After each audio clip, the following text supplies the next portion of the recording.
Nights like this really bring me back to getting all excited, showering, putting on the freshest clothes, sneaking out of the house, turning on the car, going for a night drive, because it all meant that I got to see her. I'll do the drive, it'd be like 20 minutes to half hour.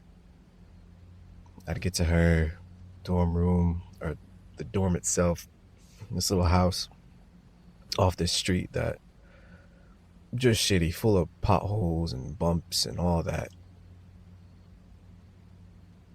But then as soon as she opened the door and that look on her face, those big, beautiful eyes, and it's like she had those like Bambi eyes.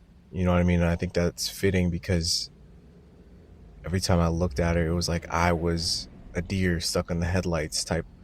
I was I was stuck in the mud when I looked at her. But stuck kind of feels like it's implying like a bad thing, like, oh my God, I can't get out. But no, when she looked at me, it wasn't a stuck that I wanted to get out of. It was a stuck where, like, hey, I like it here. She would look at me with those big, beautiful eyes and that smile, and I knew something was different about her. The first couple of times we had met and hooked up, it was fun. I didn't think it would turn into what it turned into. I didn't really have any expectations, but she ended up being my first love. There's so many things about her now that 6 years later I can appreciate, right? But back then, as a young man, I didn't really have the presence of mind to appreciate. I remember just being with her and being able to laugh. Just the silly faces she would make. She would do all sorts of things. She would just make up silly voices. She would tickle me. She would tickle me a lot, even though I expressed how much I used as a kid. You know what I mean? I used to get tickled all the time and hated it. And because I have dimples, and people used to just tickle me all the time and make me want to smile and all this. But with her, like, at first, yeah, it was like, oh, please don't tickle me. But I saw how much joy it gave her. Before her, I had dated, I had pined, that's for sure. I had made up these ideal romantic scenarios with people that just never had panned out. And I never really knew what love was. I had thought that, it's what you see in the movies where you lock eyes with somebody and oh my God, it's instant. This is my person. This is the person that the universe has aligned stars for me to be with. But with her, I remember the first time I saw her, it wasn't even the way she looked. The first thing I noticed was her voice and how soft her voice was and how,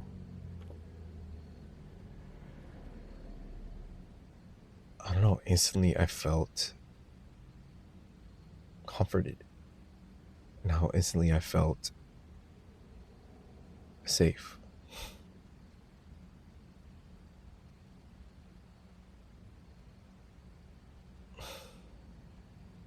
I remember our first date too. We had decided to finally go on a date, and she was wearing this beautiful crimson sweater, and crimson just so happens to be my favorite color, that beautiful shade of red.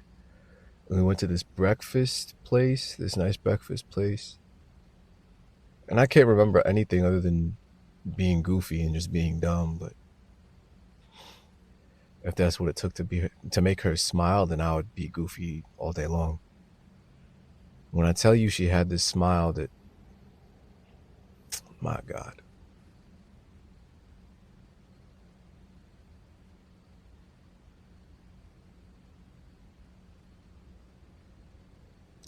And beyond all that, it was, being young and not being in love ever before, you kind of just don't understand what love actually is.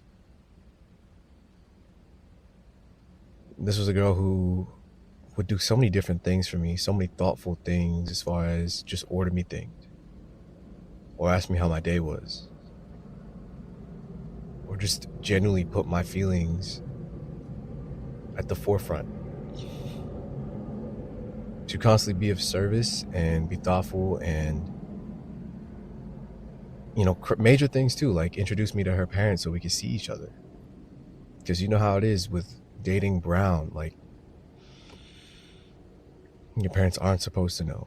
You're supposed to do things in secrecy, but she loved me so much that she wanted to do away with that. And we were young too. We were in our early 20s, really young.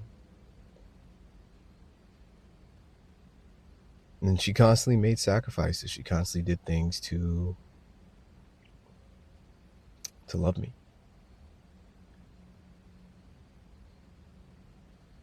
My first love really showed me what love was.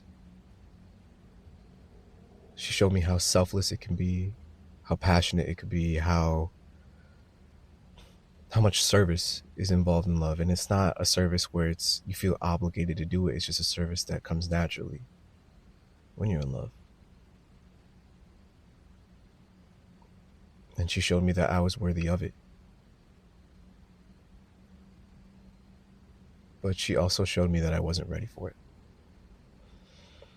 All those things that I mentioned that she did for me, I did not do for her.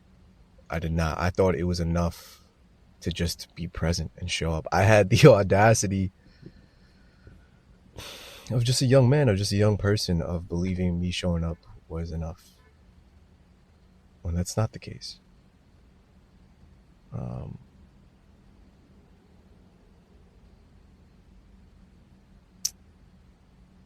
When you're young and in love, everything is just happening so fast and all these things are going on. It's a whole bunch of sex, a whole bunch of just talking, a whole bunch of just fun. At the end of the day, that's another human being. That's another whole body of feelings and emotions and thoughts. And every action you take when they're in love with you is something that can affect their mental well-being and all that, or it can just, affect their mood. There's so many times that she had asked to hang out that I said no to. So many times that she just wanted to see me that I said no to, because I was so driven by the sense of passion, by the sense of purpose, rather, that I wanted to accomplish something. And I didn't really know what that thing was, but I just wanted to be of service and I wanted to find myself. And I felt like then, like it does now, that there's this war internally between purpose and love, between finding what it is that I'm really meant to do and having this amazing sense of fulfillment, versus finding love with somebody. Monogamous, beautiful, soft, simple, pure love, unconditional love. And loving her and being with her and experiencing her love made me realize that, especially at that time, I wasn't ready for it. I wasn't ready to be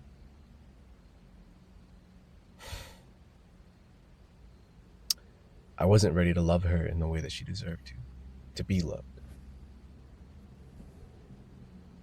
I think that's a thing that we all need to step back and kind of realize. If we're in relationships, are we loving our partner the way that they deserve to be loved, or are we doing the bare minimum?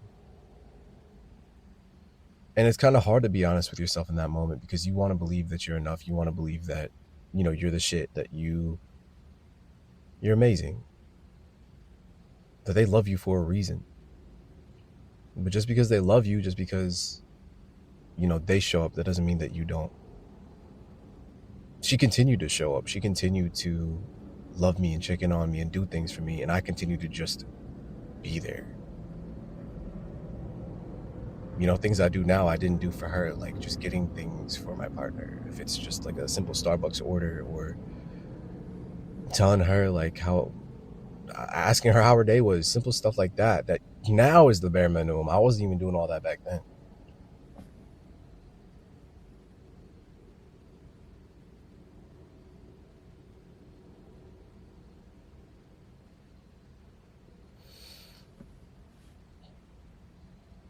We were together for probably close to a year, and we were doing it during COVID. And that's tough, trying to be with somebody during COVID. I could have seen her more if I wanted to, though. We did try to link with each other a couple times with the mask, and we did. But there's something in me that kept using COVID as an excuse to kind of just like space things out. Or maybe I just viewed the relationship as a distraction because I was so hell-bent on this sense of purpose.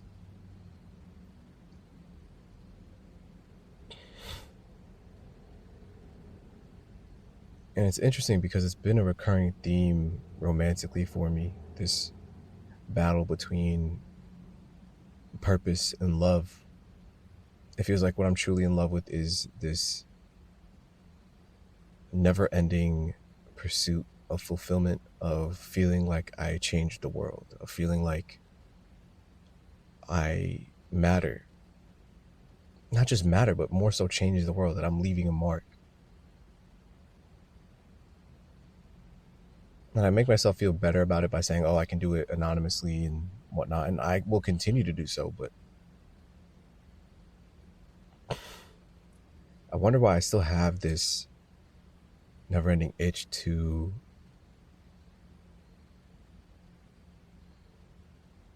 be fulfilled in that level. And I have that be the thing I choose constantly over love. Because it's happened a couple times now. And I continue to do it.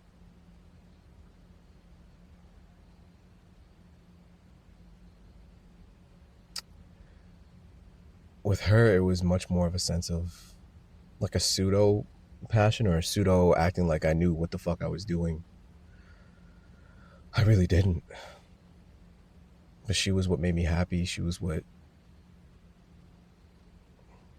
me laugh. I felt like I had no stress when I was with her, even through the bad times, even through the arguments where I was upset. It'd always be resolved, and we'd always come back to each other. But by the end of it, I was just checked out, and I didn't give it the energy that I would have given it now. I think when you're younger, there's much more of a sense of not necessarily invincibility,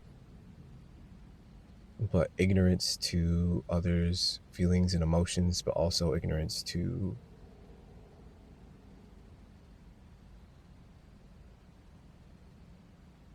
I guess I'll speak for myself, ignorance to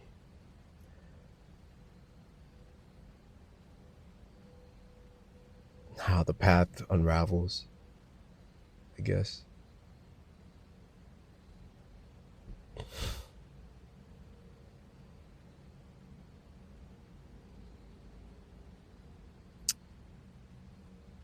You're young. Whether or not you're in love, just make sure you love fully. Leave nothing on the table. Leave nothing to chance. Be a simp. It doesn't matter. If you're in love, like that sort of love, that simpy love is so rich, so amazing. That soft, simple love where you just write each other letters, where you just be sweet to each other, where you baby each other. It's amazing.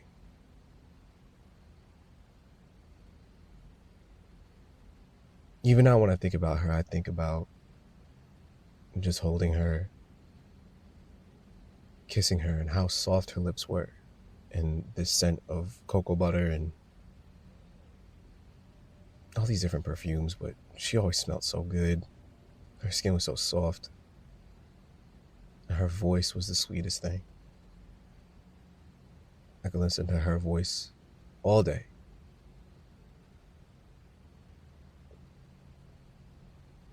And how thoughtful she was, the little things that she did,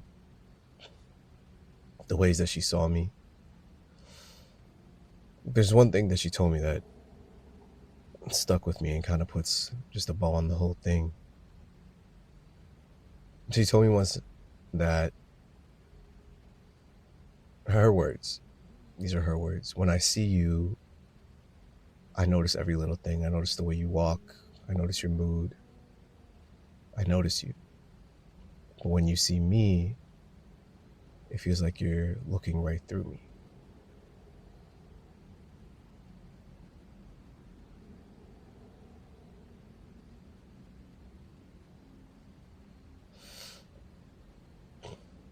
It's hard not to have regrets when you love and are loved, and you still realize I'll be a little tough on myself, that you were and are still a sack of shit in some ways. Back then, I didn't have the presence of mind to really think about it. Even when she told me that in the moment, I was like, what the fuck are you talking about? I didn't get it. For all of us, there's just things that we're told, and if we're not in the right state of mind or the right state of life to really hear it, we're not. It'll be one ear out the other, but it's the fact that it's told to us. It's like the seed that flourishes later in life. When she told me that, it might have just been something throwaway for her, but that's something that's stuck with me, and that's really made me think about how I approach relationships and people that I'm with. In my past relationships now, that I'm Mr. Service. I'm Mr. Like, let me show you how much I love you. Let me do X, Y, and Z for you. If that's flowers, letters, little kisses, little things, whatever. All the things that she deserved that I didn't give her. And it's bittersweet in that way.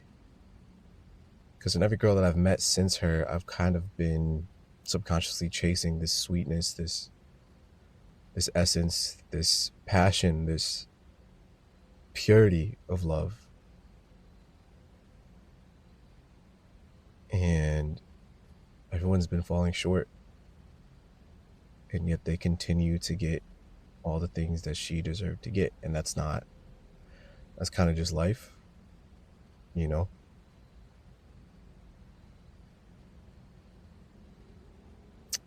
I think the seed that was planted then was that regret, that pain, that knowledge that I won't be able to give her that,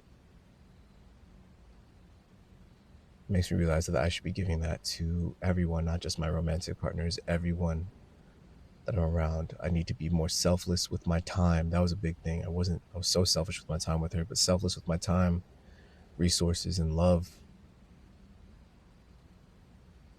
I need to be better.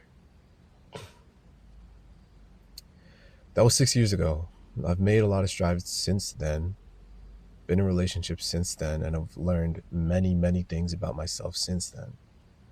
And only now, 6 years later, can I be confident enough to be like, okay, like I know what I'm doing now. I'm confident in the man that I am, human that I am, lover that I am, partner that I am, all these things.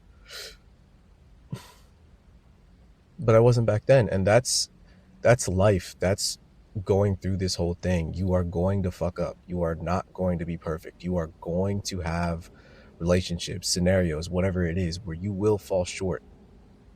There's nothing you can do to prevent that. There's no amount of preparation. There's no amount of scenarios that you can run through your head to prevent that. You are just going to fuck up, and it's okay. That's the whole point of life. You are going to fail. But what matters is that you don't let these things define you, that you can take a step back and analyze what it is that you did wrong and take that accountability and be like, okay, I see what I did wrong. Let me work on that. Let me be better next time.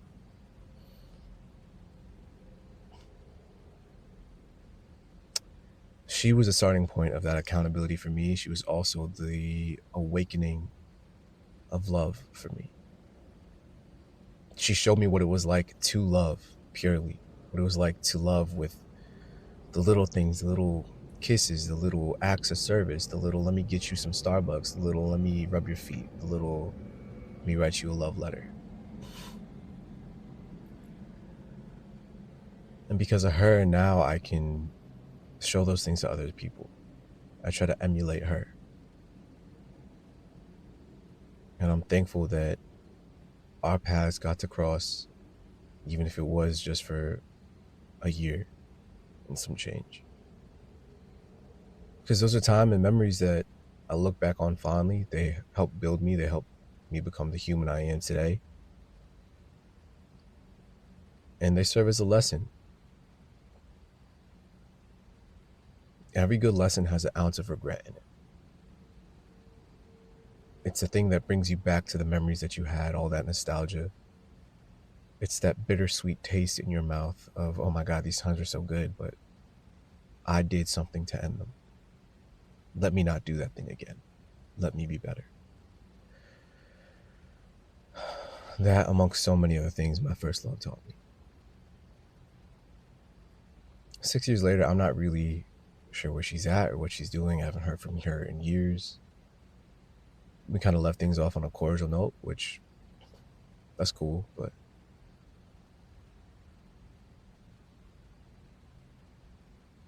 I do think about her from time to time. I do.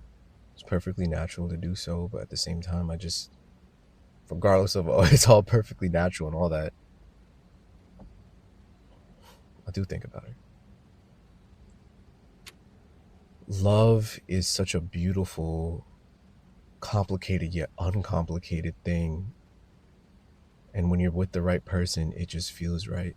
You don't really have to question it. You don't have to force it. You don't have to do anything. As for what happens in my future in love and who I end up with, well, who knows? But the one thing I do know is that I'm going to give it my all.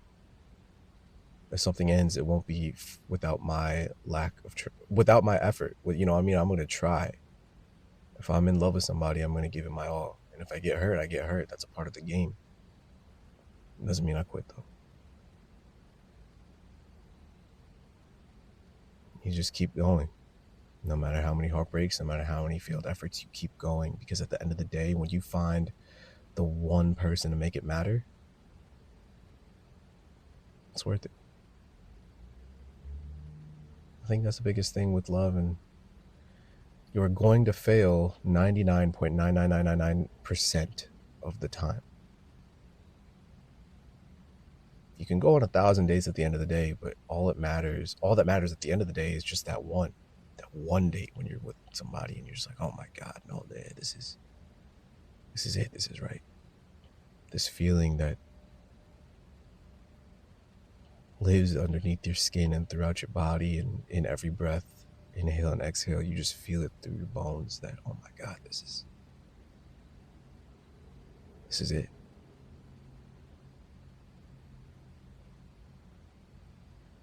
I wish her well. I do.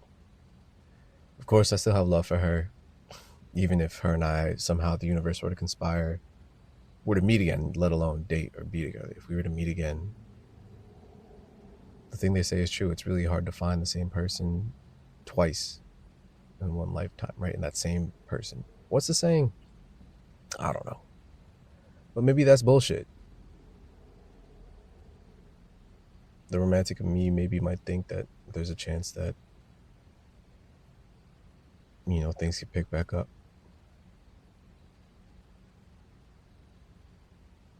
But the me now that sits in this chair, that's had all my life experiences, knows that what's best is, what I want is just for her to live the best life possible that she can. And for me to do the same. Whatever that means for both of us. Yep. Love's a beautiful thing. No matter when you fall into it or out of it, once you're in it, it's with you forever.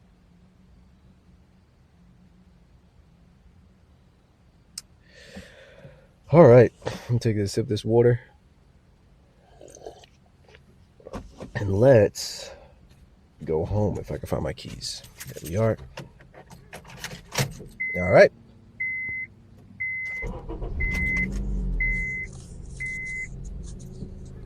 Let's see where we at.